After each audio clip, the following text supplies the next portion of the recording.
Hello student. So today we are going to discuss our new topic in the segment of the same. जो आपका topic चल रहा था that is energy, उसी में आपका नेक्स्ट सब टॉपिक है ये मैकेनिकल एनर्जी और इसकी कंजर्वेशन। मैकेनिकल एनर्जी क्या होती है? It is the sum of the kinetic energy and the potential energy of a body, as we have already discussed about kinetic energy and potential energy. If you are still not aware of these terms, then go to our previous videos of the same lecture about this topic, actually energy. I'll provide you the link in the description box below. So next is अब principle of total conservation of energy क्या कहता है? हमारा principle of conservation of total mechanical energy states that the total mechanical energy of a system is conserved provided if the forces doing the work of the system are conservative. Principle of conservation कहता है कि आपकी जो total mechanical energy है, मतलब किसी भी system की काइनेटिक एनर्जी और पोटेंशियल एनर्जी क्या है, कंजर्व रहती है तब तक जब तक कि आपकी जो फोर्सेस है वो सिस्टम पे एक्ट कर रही हैं, जो वो क्या है, कंजर्वेटिव इन नेचर है. यानी कि फोर्सेस का कंजर्वेटिव होना बहुत ज़रूरी है. अगर आपकी फोर्सेस नॉन कंजर्वेटिव हैं तो आपकी जो मैकेनिकल एनर्जी है वो कंजर्व नहीं होगी. It should be clear. अब आप बात करते हैं कि अब आप कहेंगे कि फोर्स, कंजर्वेटिव फोर्स क्या होती है? कंजर्वेटिव फोर्सेस वो फोर्सेस होती हैं जिनके द्वारा किया गया वर्क डन ओनली इनिशियल और final position of the body पे डिपेंड करता है, not on the path followed by the system. जो पाथ पे डिपेंड नहीं करती, तो वो जो फोर्सेस होती हैं उन्हें हम लोग क्या बोलते हैं? कंजर्वेटिव फोर्सेस बोलते हैं. ठीक, तो यहाँ फोर्सेस कंजर्वेटिव होनी चाहिए. Now let us assume that motion. अब इसका एक्सप्रेशन हम लोग रिड्यूस करेंगे. Let us assume the motion be one dimension only. Suppose a body undergoes a small displacement of delta x under the action of a conservative force F.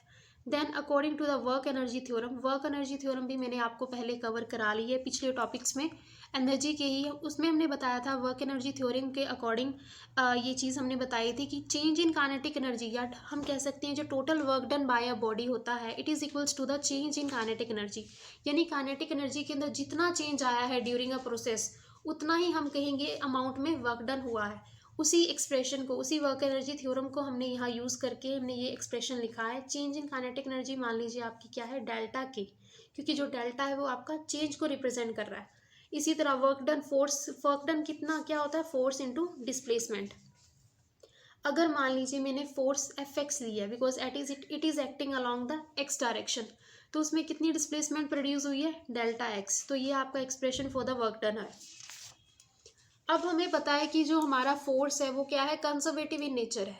तो जब आपका force conservative in nature होता है तो उस case में force और potential energy के अंदर एक रिलेशन काम करता है. क्या करता है? Minus D V by D X, कुछ इस तरह. ठीक, ये वाला रिलेशन आपका काम करता है. इसी को यहाँ डी मैंने चेंज के लिए लिखा है, यहाँ हमने चेंज किससे रिप्रेजेंट किया है? डेल्टा से. Doesn't make much difference. D and delta is one and the same thing.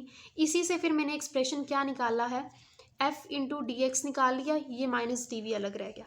तो इस एक्सप्रेशन को यूज़ करके मैंने ये एक्सप्रेशन आपका यहाँ पे लिखा है कि that is minus delta V is equals to F X into delta x.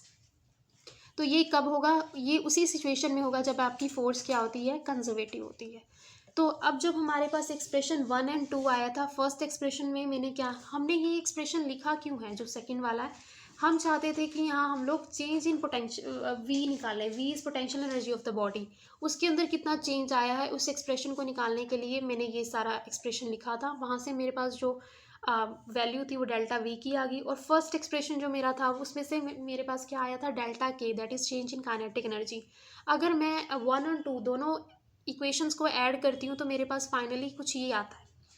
अगर आप देखेंगे कि ये जो राइट हैंड साइड है वो बिल्कुल सेम है, तो इक्वल क्वांटिटीज़ हैं, इनके डिफरेंस का जो मैग्नीट्यूड होगा वो कितना होगा? 0 होगा.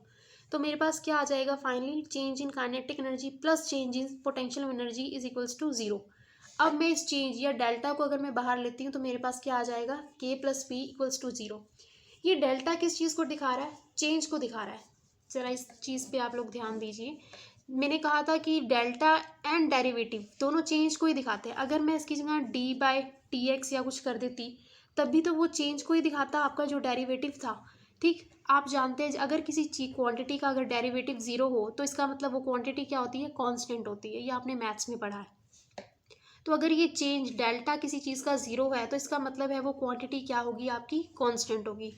इस कांस्टेंट को मैंने क्या मान लिया, ई energy. This is also called the mechanical energy of the system. तो इससे मुझे पता लगता है कि इस एक्सप्रेशन से मेरे पास ये चीज़ आई है that sum of the kinetic energy and potential energy of the body is constant, और दोनों के सम को हम लोग क्या बोलते हैं, मैकेनिकल एनर्जी बोलते हैं। तो ये चीज़ जो हमने स्टेटमेंट में कही थी उसे हम लोगों ने न्यूमेरिकली प्रूव करके दिखा दिया है कि अगर आपके सिस्टम पे जो फोर्सेस काम कर रही हैं वो कंजर्वेटिव इन नेचर हैं, तो आपकी बॉडी, आपकी जो सिस्टम की टोटल मैकेनिकल एनर्जी होगी which is the sum of kinetic and potential energy, वो क्या होगी, कांस्टेंट होगी। ठीक, नेक्स्ट आता है, अब इसी को हम लोग प्रैक्टिकल लाइफ में आपको करके दिखाएंगे कि जो आपकी टोटल एनर्जी है सिस्टम की, मैकेनिकल एनर्जी है, किसी भी प्रोसेस में वो क्या रहती है, फिक्स रहती है, कांस्टेंट रहती है, वो चेंज नहीं होती आपकी। तो इसी को इलिस्ट्रेट करने के लिए मैंने यहाँ एक प्रोसेस ली है, illustration of law of conservation of energy. ठीक, तो यहाँ देखिए, अगर आप एनर्जी, कंजर्वेशन ऑफ एनर्जी भी लिख रहे हो तो इसका मतलब वही है, सेम थिंग है कि मैकेनिकल एनर्जी की कंजर्वेशन की आप लोग बात कर रहे हो, that is sum of potential and kinetic energy. तो यहाँ हमने क्या लिया, हमने 3 पोजीशन लिए। हमने देखा कि एक कोई बॉडी थी, वो पहले प्रीवियसली पॉइंट ए पर है, then it is allowed to fall under the influence of gravity. उसके बाद जब वो नीचे आई, उसके बाद वो किसी इंटरमीडिएट पोजीशन बी पर आई, and finally after crossing this height H, उसने टच किया ग्राउंड को एट पॉइंट सी पे। तो हमने ये तीनों पोजीशंस ए, बी और सी पे जो मैकेनिकल एनर्जी है उसका मैग्नीट्यूड क्या होगा, उसके बारे में हम लोग इसमें आपको टॉपिक में बताएंगे, देखेंगे। एट पॉइंट ए पॉइंट पे आप जानते हैं कि जो बॉडी की पूरी एनर्जी है वो क्या है, पोटेंशियल एनर्जी है। ठीक, तो काइनेटिक एनर्जी बॉडी की ए पोजीशन पे 0 होगी, और पोटेंशियल एनर्जी क्या होगी, ये इस पॉइंट पे जो पोटेंशियल एनर्जी होगी बॉडी की वो होगी gravitational potential energy, that is MgH। ठीक, और इसमें जो जी है that is the acceleration due to gravity. तो इसी तरह टोटल एनर्जी आप निकालेंगे तो दोनों की सम से निकलेगी ऑफकोर्स। तो इसमें जो पोटेंशियल एनर्जी का सम है वो कितना है, MgH, और काइनेटिक एनर्जी ए पॉइंट पे क्या है आपकी, 0 है। तो टोटल एनर्जी आपके पास क्या आ गई, MgH आ गई। ठीक, तो आप देखेंगे कि फर्स्ट पोजीशन ए पे आपकी टोटल एनर्जी कितनी है, MgH है। अब आप क्या करते हैं कि मान लो अब आपकी बॉडी क्या है, इनिशियली उसके पास कोई वेलोसिटी नहीं थी ए पॉइंट पे, और वो एच पोजीशन अप थी ग्राउंड लेवल से। तो हमने देखा कि उसके पास जितनी भी एनर्जी थी टोटली वो क्या थी, पोटेंशियल एनर्जी थी, MgH। नाउ जब आप इस बॉडी को नीचे गिरेंगे, है ना, तो वो कुछ एक्सेलरेशन भी अटेन करेगी, कुछ वेलोसिटी भी उसके पास आएगी। तो उस केस में हम देखेंगे कि when the body is allowed to fall under gravity, when it strike the ground C with velocity v, जब ये बॉडी यहाँ आएगी नीचे गिरते वक्त, एच हाइट से नीचे आकर के सी पॉइंट पे ग्राउंड पर आकर के टच करेगी, उस वक्त इसकी वेलोसिटी कितनी होगी, v होगी, और जो एच है इस केस में क्या हो जाएगा, 0 हो जाएगा, क्योंकि ग्राउंड लेवल पे यही है। तो अगर आप एक्सप्रेशन देखें, ये वाला हमारा जो सी इक्वेशन ऑफ मोशन C3, उसी में v² minus u² is equals to 2as, इसका यूज़ हम लोग करते हैं। देखिए इनिशियल वेलोसिटी 0 थी बॉडी की, हमने वेलोसिटी, पहले उसके पास कोई वेलोसिटी नहीं थी, जब वो मूवमेंट में आई, उसे नीचे छोड़ा गया, तब उसने कुछ वेलोसिटी एक्वायर की है। तो इसीलिए उसकी जो फाइनल वेलोसिटी होगी वो v² ही हमने कहा है कि इसी वेलोसिटी के साथ उसने ग्राउंड पे सी पे टच किया है, और जो इनिशियल थी वो 0 थी, 2as। आपका 2as सच रहेगा, और ए की जगह आपका क्या आ जाएगा, जी आ जाएगा, that is acceleration due to gravity, और एस क्या है आपका, हाइट, जितनी हाइट वो कवर करके आई है, दैट इज एच। तो आपके पास फाइनल जो एक्सप्रेशन आ जाएगा वो कितना आ जाएगा, v² का, दैट इज 2gh। अब नेक्स्ट आप देखेंगे, अब आप एट पॉइंट सी पे आइए, क्योंकि आपका ग्राउंड लेवल पे पॉइंट है, आपकी जो एच है वो 0 हो चुकी है। तो अब पॉइंट सी पे बॉडी की जितनी भी एनर्जी है वो सारी की सारी क्या है, काइनेटिक इन नेचर है। ए पॉइंट पे क्या थी, सारी की सारी जो एनर्जी थी आपकी वो पोटेंशियल एनर्जी थी। इसी तरह ग्राउंड लेवल पे जो पॉइंट सी लाई करता है, वहाँ जो सारी की सारी एनर्जी है वो क्या है, आपकी काइनेटिक एनर्जी है, और उसका एक्सप्रेशन होता है 12mv²। v² की जगह आपने जो एक्सप्रेशन डिड्यूस किया था कितना था, 2gh, उसे हम पुट करेंगे तो फाइनली हमारे पास एक्सप्रेशन क्या आ जाएगा, mgh। तो इसी तरह हम देखेंगे कि जो टोटल एनर्जी है at point C, that will also given by the sum of the kinetic energy and potential energy, वो भी क्या आ जाएगी आपकी, MgH आ जाएगी, क्योंकि इस पॉइंट सी पे आपकी पोटेंशियल एनर्जी क्या है, 0 है, क्योंकि H 0 है, इसीलिए आपके पास जो टोटल एनर्जी होगी वो कितनी होगी, MgH। नाउ अब ये कहता है कि इसी फ्री फॉल के अंदर, अब आप ऐसे ध्यान से देखिए, यहाँ भी MgH था, सी पॉइंट पे भी आपका MgH है, क्योंकि सारी की सारी एनर्जी क्या है, काइनेटिक। अब हम इस पॉइंट बी की बात करेंगे, जो इंटरमीडिएट पॉइंट है, जो ए से एक्स डिस्टेंस दूर पे है और सी से कितना है, एच माइनस एक्स है। ठीक, मान लीजिए फ्री फॉल के दौरान आपकी जो बॉडी है पॉइंट बी को क्रॉस करती है with velocity v1, where A B आपका कितना है, x है। ए से बी का जो डिस्टेंस है वो आपका x दिया गया है। दोबारा हम लोग from this equation V square minus U square is equals to 2ax 2as निकालेंगे। यहाँ v क्या है, अब हमारा v1 स्क्वायर है, v1 वेलोसिटी से क्रॉस कर रहा है b पॉइंट को आपकी बॉडी, और u तो आपकी इनिशियल 0 हुई थी। अब यहाँ भी आप इसको एक्सप्रेस करेंगे, s की जगह आपका क्या आ जाएगा, x आ जाएगा, और आपके पास v1 square is equals to 2gx, ये फाइनल एक्सप्रेशन आ जाएगा। अब आप पॉइंट बी की बात करें तो उसमें काइनेटिक एनर्जी अगर आप निकालेंगे तो कितनी आएगी, half M V one square. v1 का एक्सप्रेशन यहाँ पुट कीजिए, आपके पास काइनेटिक एनर्जी आ जाएगी mgx। अब पोटेंशियल एनर्जी की बात करें, पोटेंशियल एनर्जी कितनी होती है, mgh होती है, और ये जो h हाइट होती है ना वो ग्राउंड लेवल से देखी जाती है कि कितनी है। अगर आप बी पॉइंट की हाइट देखें ग्राउंड लेवल से, अगर आप बी पॉइंट की हाइट देखें ग्राउंड लेवल से तो वो कितनी है, h माइनस एक्स है। ठीक, नॉर्मल एक्सप्रेशन आपका एम जी एच ही होता है, लेकिन इसमें एम जी एच, क्योंकि एच तो पूरी हाइट है सी टू ए, लेकिन मुझे कहाँ से कहाँ लेनी है, सी टू बी, तो वो कितनी आ रही है, एच माइनस एक्स। तो इसमें मैं आपका पोटेंशियल एनर्जी का जो निकालेंगे एक्सप्रेशन वो आएगा M G H minus X. अब आप टोटल एनर्जी में काइनेटिक एनर्जी और पोटेंशियल एनर्जी दोनों को ऐड करेंगे, ये दो एक्सप्रेशंस को, तो आपके पास क्या आ जाएगा फाइनली, इसको वो एम जी एच आ जाएगी। तो आपने देखा कि जो सभी पॉइंट्स पे आपकी काइनेटिक एनर्जी और पोटेंशियल एनर्जी का जो सम था, टोटल मैकेनिकल एनर्जी थी, इट इज़ सेम एवरीवेयर। इस पे भी एम जी एच है, इस पॉइंट पे भी एम जी एच है, इस पॉइंट पे भी एम जी एच है, यानी जितनी आपकी पोटेंशियल एनर्जी कम हो रही है उसी क्वांटिटी में काइनेटिक एनर्जी बढ़ जाती है, so as to keep the sum constant. तो ये था आपका illustration for the conservation of mechanical energy. तो जो भी हमारी इक्वेशंस तीनों आई उससे हमने कंक्लूड किया कि जो हमारी एनर्जी है वो सबकी बराबर है, और वो कितनी थी, एम जी एच।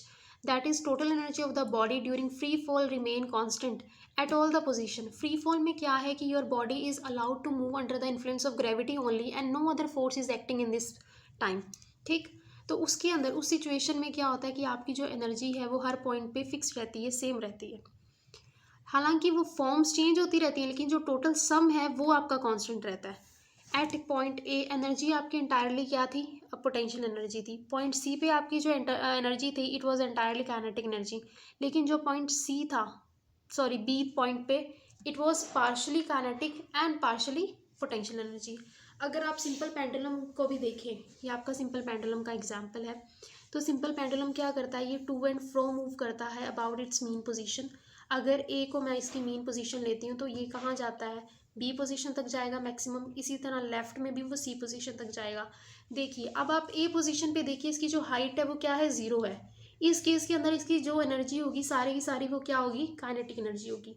लेकिन फिर हम बी पॉइंट या सी पॉइंट की बात करते हैं which is H height above the 0 level और द मीन पोजीशन, तो यहाँ पे जो आपकी एनर्जी होगी वो सारी की सारी क्या होगी, पोटेंशियल एनर्जी होगी। इसी तरह एट पॉइंट सी पे भी जो आपकी एनर्जी होगी पूरी की पूरी वो कितनी होगी, एच होगी, सॉरी वो पूरी की पूरी पोटेंशियल एनर्जी होगी। और इसकी इंटरमीडिएट पोजीशंस के अंदर जो एनर्जी होगी वो क्या होगी, it will be the sum of kinetic energy as well as potential energy. तो ये आपके सिंपल पेंडुलम का केस आ गया। इसी तरह अगर हम बात करते हैं स्प्रिंग की, तो स्प्रिंग में भी यही होता है आपके। देखिए आपका मान लीजिए आपका ये स्प्रिंग था, अनस्ट्रेच पोजीशन पे था आपका।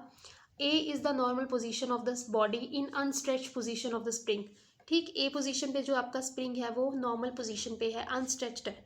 लेकिन अगर इसे हम पुल करते हैं, है ना, it is from A to B ले जाने के लिए हम इसको खींचते हैं, तो उसमें कितनी डिस्प्लेसमेंट प्रोड्यूस होती है, एक्स। इस डिस्प्लेसमेंट को प्रोड्यूस करने के लिए हमारा जो फोर्स है उसके अगेंस्ट काम करना पड़ेगा हमें, क्योंकि रिस्टोरिंग फोर्स की तो हमेशा कोशिश होती है कि वो पोजीशन या कॉन्फ़िगरेशन में कोई चेंज ना आने दे स्प्रिंग की। लेकिन जो हमारा अप्लाइड फोर्स है वो क्या करता है, इसी रिस्टोरिंग फोर्स के अगेंस्ट काम करता है। तो और वही जो वर्क डन किया गया है इस रिस्टोरिंग फोर्स के against, it will be stored in the form of the potential energy of the spring at point B, which is equals to half kx squared. We have already discussed about this in our previous lecture. अब क्या है, अब आपने क्या किया, जितनी energy थी potential energy के रूप में स्टोर हो गई जब आपने स्ट्रेच किया स्प्रिंग को ए से बी पोजीशन पे। अब ये जो स्टोर्ड एनर्जी है वो क्या करेगी, दोबारा वर्क करेगी। जब आप इस बी को छोड़ोगे तो ये अपनी ए पोजीशन पे वापस नहीं आएगा, रादर ए पे जाने की बजाय वो एक और पोजीशन इख्तियार करेगा और सी पोजीशन तक पहुंचेगा। ठीक, तो it will move on account of potential energy stored in the spring at position A पे जो आपकी एक्स है, डिस्प्लेसमेंट जीरो है क्योंकि ये तो आपकी मेन पोजीशन है, और यहाँ तक आके बी पे ये एक्स है। ठीक, अब जब आप इसको लीव करेंगे तो ये ए पे नहीं जाएगा, ये किसी और पोजीशन सी पे यहाँ जाएगा पीछे, because of the potential energy stored in it. तो हम देख सकते हैं कि the entire potential energy is converted into kinetic energy of the body at A. That is why the body cannot move at A. It goes over the position C, which is where AC is equals to -x. At point C, यानी कि body आपकी यही stored energy की वजह से जो body है वो A पर नहीं रुकेगी आकर के। जब उसने B पे इतनी एनर्जी एक्वायर कर ली तो वो A से भी पीछे जाएगी, उसी एनर्जी की वजह से वो उतना काम करेगी और वो C पॉइंट पर आकर के रुकेगी, वेयर आपका जो AC है वो कितना डिस्टेंस है, अपोजिट डायरेक्शन में है, क्योंकि वो जीरो के लेफ्ट साइड है तो वो हम -x कंसीडर करके चलेंगे। और पॉइंट C पे आप इसको potential energy of the spring निकालेंगे तो कितनी आएगी, हाफ के एक्स स्क्वायर। एक्स को मैंने -x क्यों लिया है, क्योंकि जो डिस्प्लेसमेंट आपकी प्रोड्यूस हुई है वो अपोजिट डायरेक्शन में, कुछ इस तरह इस बात को समझिए। ये अनस्ट्रेच में थी, ठीक है आपका पोजीशन, लेकिन आपने इसको फर्दर स्ट्रेच किया तो ये पोजीशन बी पे आ गई, ए से बी पे। अब क्या करेंगे, काम करके दोबारा ये वापस यहाँ आया, जो पोटेंशियल एनर्जी थी उस पर स्टोर हुई, तो ये पॉइंट मैंने सी मान लिया।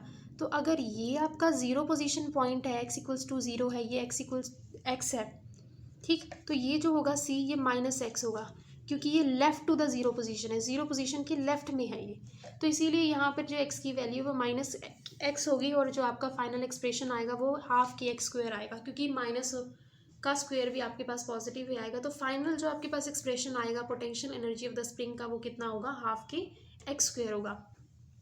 So thus at point C, the kinetic energy of the body is fully converted into potential energy of the spring. तो पॉइंट सी पर जो आपकी काइनेटिक एनर्जी थी बॉडी की वो किस में कन्वर्ट हो चुकी होगी, potential energy of the spring में। So this is all about the conservation, energy conservation in the stretching or compression of the spring. So this is all about the conservation of energy. Hope you understood the concept. So don't forget to subscribe my channel and like the video as well for the further videos. Do subscribe it. Thank you so much.